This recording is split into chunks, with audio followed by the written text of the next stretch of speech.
All right, so we got George in Dunmore. Good evening, gentlemen. I don't believe you for a second. That's the worst fake voice I've ever heard. Excuse me? That is. Excuse me? I said I don't believe you. Why? Because it's your good evening, gentlemen, sounded like it was off of a bad... Well, I'm sorry, sir, if it sounded that way. I'm sorry, we get a lot of prank calls. Go ahead. I happen to be a pastor and also a teacher, and it would appear that some of my 8th graders seem to have stumbled upon your TV show, and I have a bit of a beef with that. Okay. I have, in fact, this is more so for the listeners than it is for you gentlemen. I have some evidence that God truly exists. If you look at Psalm 19:1, the heavens declare that the glory of God, and the firmament shows his handiwork. And what that means is, you go outside, you look at the trees, you look at the sky, you look at the ocean, you look up at the stars and the moon, and there is construction put in there. That was designed. How do you know? It makes no sense that something so brilliant can just appear one day. It makes absolutely no sense whatsoever. Well, first of all, that's called an argument from ignorance fallacy. It's a logical fallacy. What you're actually stating is that it must be designed because you can't imagine that it could not be designed. An argument from ignorance. Yes, you don't know how it actually came about, and so you're asserting that therefore your claim that a God did it is the viable option. And there's a second fallacy here. You're only picking the stuff you seem to like, the beauty, quote, beauty of the stars and such. You haven't really talked about the parasites that are trying to get into your body. The parasites that are trying to get into your body. And eat your brain right now. They are all just as magnificent, even though they might be doing harm. They are also just as magnificent because they are there for a reason, sir. They are there to control a population so that the population of a species does not go crazy. Including humans? Including humans, of course. Very good. Yeah, that's a very good evolutionary argument. Thank you. No, it's not an evolutionary argument. Well, there is design behind that. Okay. How do you know?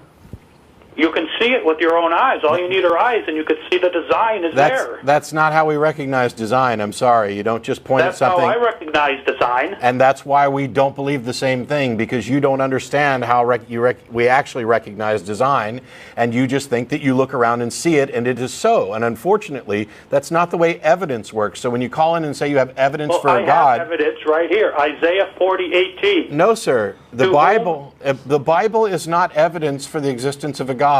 The Bible is, in fact, evidence for the existence of a God.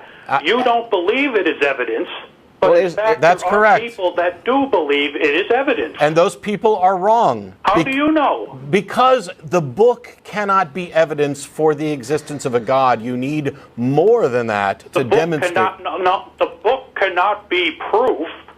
Okay. But the book can be evidence. If you had some way of demonstrating that it was written by or inspired by... I do. Okay. Isaiah 40:18. To whom then will you liken God, or what likeness will you compare him with? That means, sir, that God is incomprehensible. You cannot understand the thinkings of a God or the actions of a God. Except for you, I'm assuming. No, I do not understand them myself. Then how can you believe in something you can't comprehend? Do you believe in the universe, sir? Yes. Do you comprehend everything about the universe? I don't have to comprehend everything about the universe. I don't have to comprehend everything about God. Yes, but the thing is, I have evidence for the existence of the universe. I have evidence for the existence of and God. my evidence is not just a book says so. Then what is your evidence? Have you not... Are we not experiencing the universe and observing it directly together? Do you not agree with me that we observe the universe?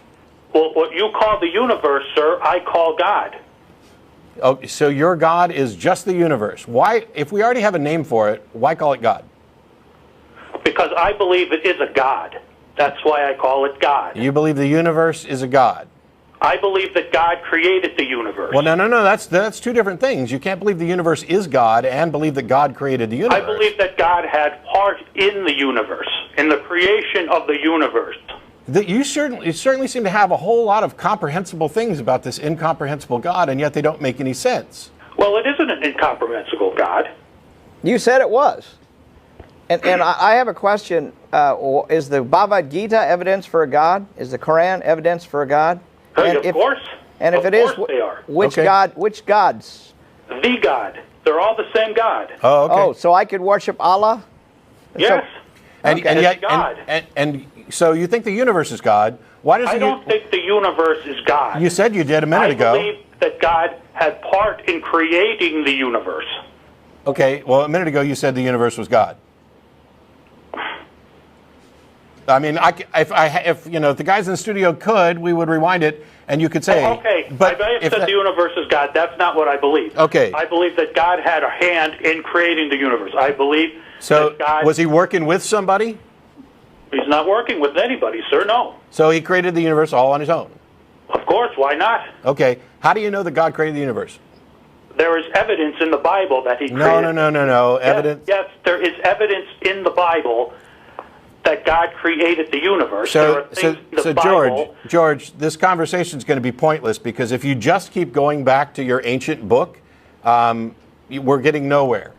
But what you don't understand, sir, is the ancient book means something to me. I believe in what the book says. I understand You that. don't- You tell me I don't understand that. I absolutely understand that. Do you not understand that I was a Christian for 25 years and the book used to mean something to me? The difference is that I found out that the book itself cannot be confirmation of what you think it does, and now your book means nothing to me. Right, but you use science and That's science correct. books as your arguments. No, which no. mean nothing to me. No, I So don't- We cannot don't- have a conversation. George, I don't use just science books. If you want to say I use science, that's fine, but I don't just point to science books. The fact that something is in a book, whether it's a science book or anything else, has no bearing on whether it's actually true. The truth of an idea is independent from whether it's in a book, whether somebody believes it, or how passionately they believe it. Well, where do you get your science facts, sir, other than science books? Scientists, woo, and actually investigating and doing it on my own. Well, that's exactly how I get my information. Except that you're... From the Bible, Yes. from priests and ministers, and from experiencing life on my own. That's Yeah. how I get my information as well. And I'd recommend that You just disregard my information as wrong. No, I don't just disregard your information as wrong. My position is that your book is not sufficient to justify the claims you think it does. And you can cite the book and ministers all day long, but that doesn't get you any closer to the truth, which is why there's no Nobel Prize for discovering God. Now, you explained to me how people in 2000 BC would have ever dreamed that the earth was suspended in nothing. The earth isn't suspended. The earth is suspended by gravity. Okay, look, first of all, you can cite the passages in the Bible that you think tell us something about science. To me, and we could to also me, do I have to put you on that hold? is Do I evidence. have to? Well, okay. I don't care what is evidence to you at all. Well, I don't understand how we can have any kind of discussion if We can't. you disregard We can't. everything that We can't. You don't, then why do you have this show? Because I'm not always people talking, to call? George, because I'm not always talking to people like you who like a book and think that it tells them the truth. It is not- I also talk to people who care about rational conversation, about scientific evidence and rational discourse. To me, sir, this is a rational conversation. Then you think don't it is know. not Then you because don't know what rational is. Exactly.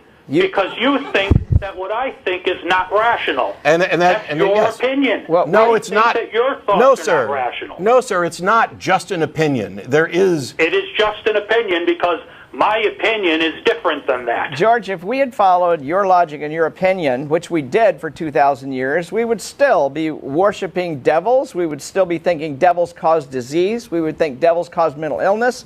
We would try to cast devils out, demons out of people. Well, we now no, know. because that's just ignorance, sir.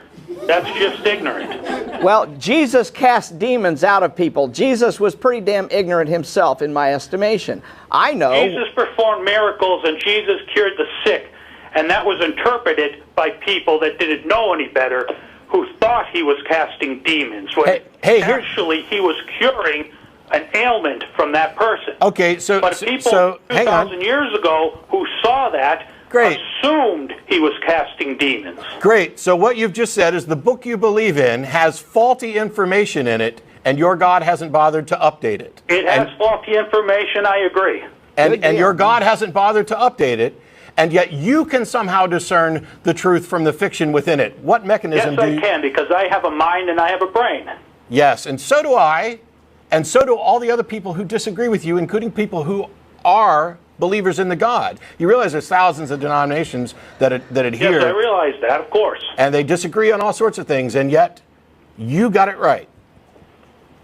No, I don't got it right. Oh, okay. Thanks for calling. I hope those 8th graders continue to watch the show so that they can find out about what you think is rational, because this is not just a matter of opinion, and extraordinary claims require extraordinary evidence. The fact that the claim that there is a God is an extraordinary claim which requires more evidence than just pointing to an old book. That is simply not rational, not sufficient to the claim. Sorry, it's not just an opinion. There's more to life than that.